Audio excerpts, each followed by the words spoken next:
Donc bonjour à tous, donc moi c'est Thomas, j'ai 25 ans et j'ai passé un bac ES à Sangor en 2010. Ouais, hein, ça calme. Donc j'ai passé mon bac en 2010 et depuis j'ai fait des études dans 4 filières différentes et j'ai exercé 3 métiers. Ça calme aussi. Et moi aujourd'hui, du coup, je viens vous parler des erreurs d'orientation, forcément. Parce que quand on a fait 4 filières et 3 métiers, à 25 ans, on se demande, mais le mec il est complètement paumé ou... Et je vais essayer de vous montrer que, en fait, pas vraiment, et que ce parcours, c'était plus ou moins le parcours idéal que je pouvais faire. Et que surtout, ça m'a fait pas perdre d'années. Ça, c'est un peu les angoisses que vous avez actuellement. Et si je me trompe, qu'est-ce qui se passe? Je vais perdre des années. Donc moi, j'ai pas perdu d'années, enfin, j'en ai perdu qu'une. Mais une à l'échelle d'une vie, c'est pas grand-chose. Et surtout, ouais, les gens, ils vont penser quoi? Est-ce que vraiment c'est facile de changer, etc. Ça, on va voir ça ici. Pour commencer, je vais essayer de résumer un peu les idées reçues sur l'orientation. Alors, elles sont véhiculées par le contexte, les gens qui vous entourent, votre famille, les profs, enfin voilà, ça dépend un peu. Souvent, c'est inconscient, on ne le fait pas exprès. Les idées reçues, souvent, c'est qu'à votre âge, vous devez avoir choisi un métier. Hein, faut savoir à peu près où vous allez, un domaine du moins. Mais un métier, c'est mieux quand même, hein, histoire de bien se mettre la pression. Et aussi qu'il y a la bonne voie pour arriver où vous voulez aller. Donc il faut savoir où on va aller et ensuite emprunter la bonne voie. Si on emprunte des voies un peu annexes, bah, c'est pareil, c'est mal vu, c'est des erreurs. Putain, il s'est planté, quoi. Donc ça, c'est les idées reçues en général. Moi, je pense que ces idées-là, elles sont un peu dangereuses. Elles sont déjà complètement inadaptées, ça, il n'y a pas de doute, et parfois même un peu dangereuses. Concrètement, ça veut dire que vous, là, aujourd'hui, 17 ans, enfin peut-être 16 même pour les premières, 16, 17, 18, parfois 19, peut-être 20 pour 19 ans, vous devez avoir choisi un métier, voilà, et que du coup, vous allez choisir les bonnes études qui vont bien. Et c'est ça qu'on vous demande là aujourd'hui, quand vous allez remplir vos vœux, choisissez les bonnes études.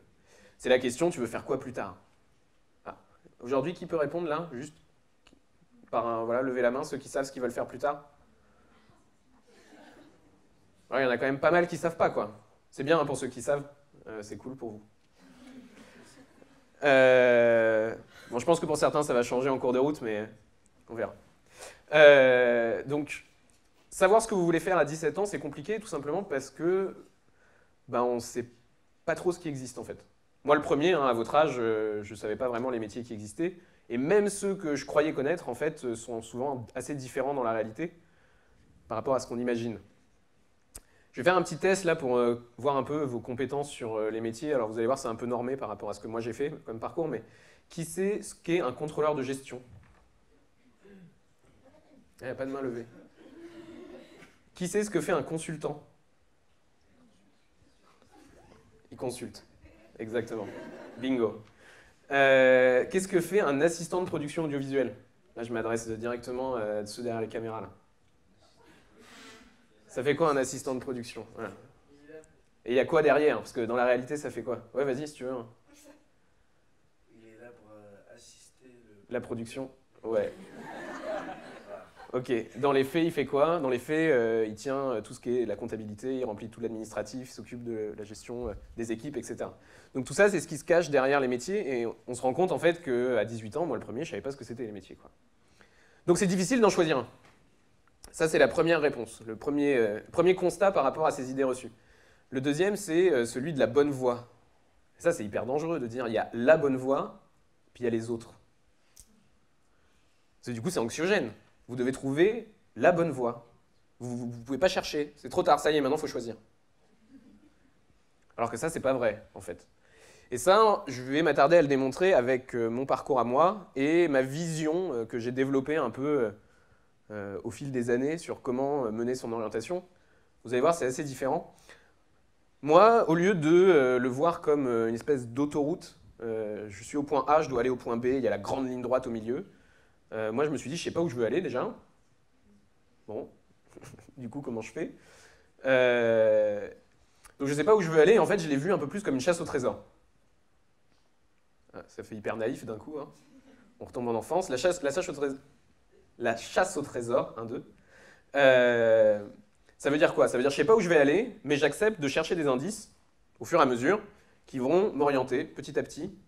Et puis je vais finir par trouver le bon vieux trésor qui est caché quelque part.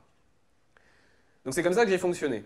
Ça veut dire quoi? Ça veut dire que la question que je me suis posée à 18 ans quand j'ai eu mon bac, enfin un peu avant, quand j'ai fait mes vœux, c'était de dire là maintenant, pas dans 3 ans, pas dans 5 ans, pas voilà, là maintenant, qu'est-ce qui m'intéresse? Ma curiosité, est-ce que ça peut être, pour certains, c'est déjà choisi, hein, le cinéma, un art, la science, voilà, moi c'était, je me suis dit à ce moment-là, tiens, pourquoi pas le jeu vidéo? Pourquoi pas? Hein? Pourquoi pas? Et donc j'ai fait ça. Je suis allé dans une école à Paris qui faisait que du jeu vidéo. C'était voilà.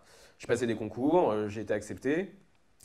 Et puis j'ai fait ma première année. Et déjà au bout du premier semestre, donc 6 mois, je me suis dit, oh, est-ce que c'est pour moi en fait?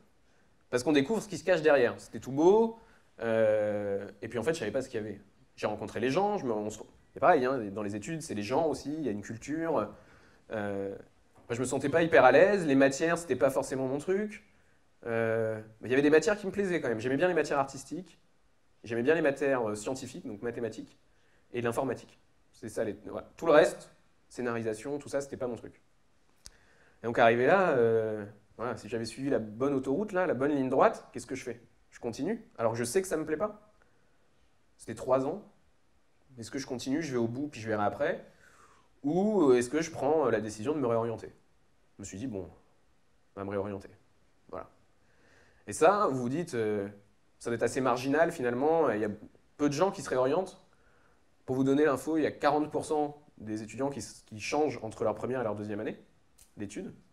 40%, vous prenez, voilà, vous coupez là, vous là, hop, pas de bol, vous êtes du mauvais côté, vous allez changer.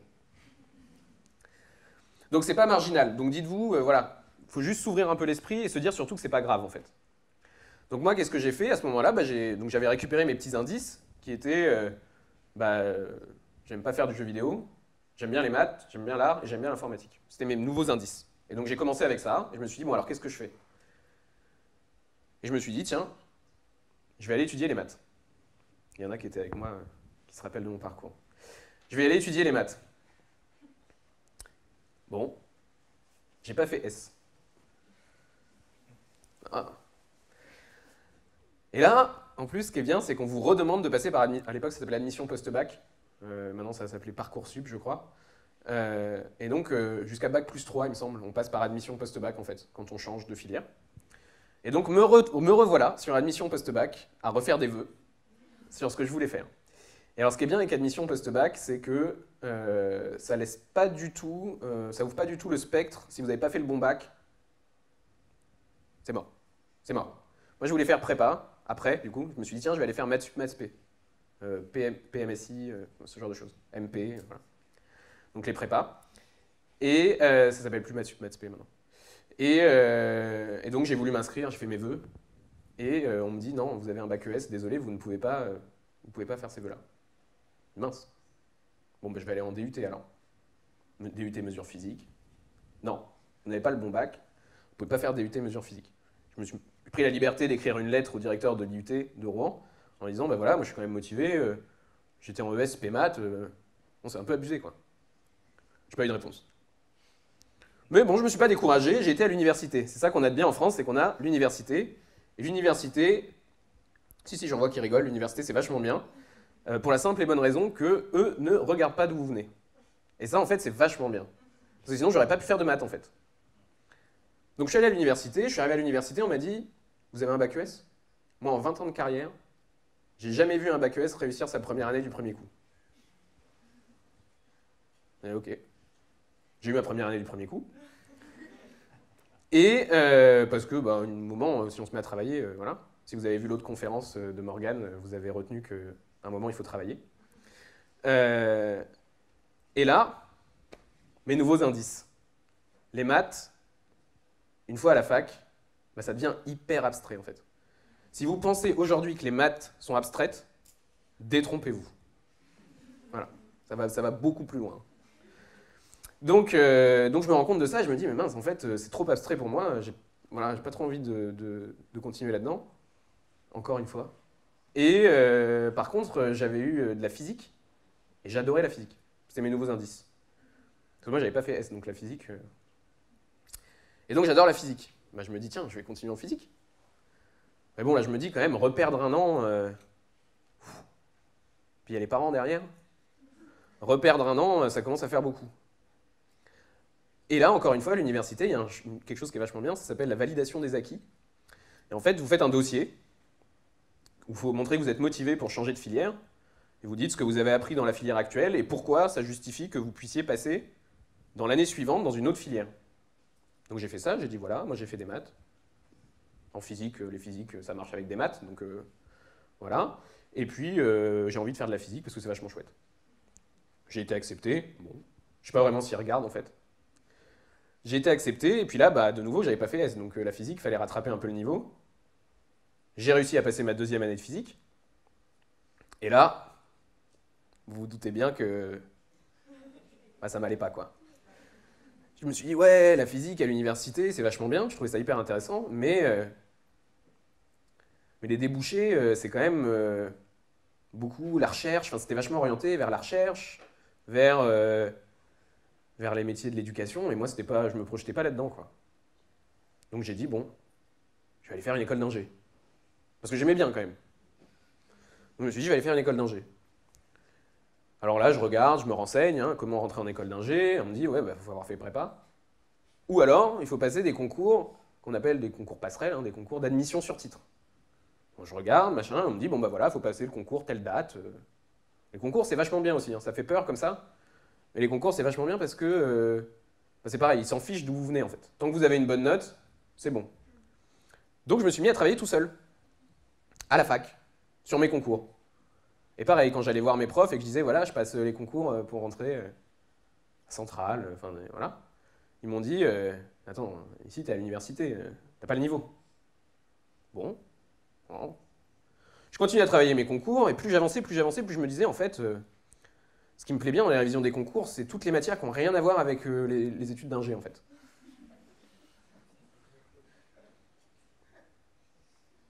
Du coup, j'ai décidé d'aller en école de commerce.